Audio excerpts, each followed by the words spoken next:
ஒன்று நான் அம்மாவோட இருந்துட்டையும் பார்த்துருக்கேன். ராத்திரி 2 மணி 2:30 மணி 3 மணி வரைக்கும் முடிச்சுட்டு இருந்து வேலை பார்த்தவங்க அவங்க. இப்ப அப்படி இல்லை. இப்ப இருக்கிறவங்களை பார்த்தா எந்த சினிமாவுக்கு போகலாம், நாங்களாம் அங்க ஒரு படத்துக்கும் போனதில்லை. ஏன்னா எங்க வேலையா சரியா இருக்கும். எந்த படத்துக்கு போகலாம், எந்த புது படம் வருது அதை போய் பார்க்கலாம். அதை பார்க்கறதையும் விளம்பரப்படுத்திக்கிட்டு பார்க்கலாம் அப்படின்னு தான் இருக்காங்க. இதெல்லாம் உண்மையா உழைக்கிறவங்களுக்கு இந்த வேலையெல்லாம் வச்சுக்கவே மாட்டாங்க முதல்ல. ஏன்னா நமக்கு வேலை சரியா இருக்கும். அந்த வேலையை பார்க்கறதுக்கே ராத்திரி 2 மணி வரைக்கும் நம்ம முடிச்சிருந்து பார்த்தாகணும். பார்த்தாதான் மக்களுக்கு ஏதாவது நல்லா செய்ய முடியும். நானும் வந்துட்டு போறேன் கச்சேரிக்கின்ட்டு போனோம்லாம் நடக்காது கதை. அது இப்ப இந்த அரசாங்கம் செஞ்சு வச்சிருக்கிற குளறுபடி எல்லாம் பார்த்தீங்கன்னா ரொம்ப கஷ்டம். அதனால இப்போ தமிழ்நாட நம்ம தலைவர் காலத்துல நல்லா இருந்தது, அம்மா காலத்துல நல்லா இருந்தது.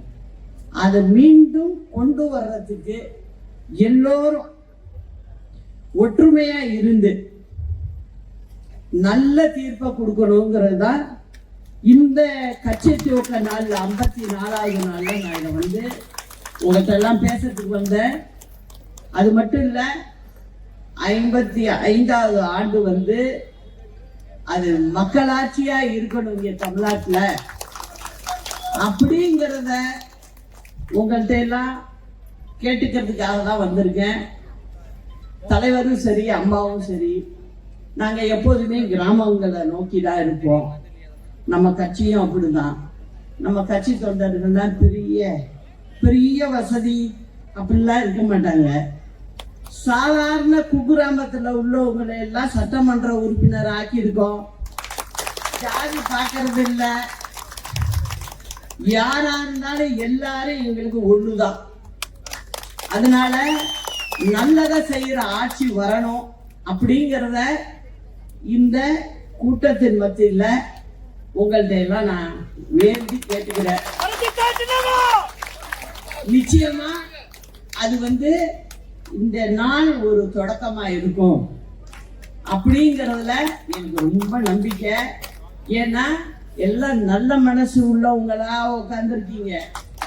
அதுதான் சொத்து. அதிமுகவோட சொத்தே கிராமம்தான். அதனால உங்களுடைய எல்லாருடைய எண்ணமும் நல்ல எண்ணம், நல்லது நடக்கணும் அப்படிங்கிறத சொல்லிட்டு இன்னைக்கு கட்சி துவக்க நாள் அப்படிங்கிறதுனால சில நலத்திட்ட உதவிகளையும் இந்த மக்களுக்கு கொடுத்துட்டு போகணும்ட்டு தான் வந்திருக்கேன். செய்திகளை உடனுக்குடன் தெரிந்து கொள்ள கீழ்கண்ட கேபிள் மற்றும் டிடிஹெச் நெட்வொர்க்குகளில் எம்நாடு செய்தி தொலைக்காட்சியை காணுங்கள். பாதகம் செய்பவரை கண்டால் நாம் பயம் கொள்ளலாகாது பாப்பா. மோதி மிதித்துவிடு பாப்பா, அவர் முகத்தில் உமிழ்ந்துவிடு பாப்பா. அண்மை செய்திகளை உடனுக்குடன் தெரிந்து கொள்ள இணைந்திருங்கள் எம்நாடு தொலைக்காட்சியுடன்.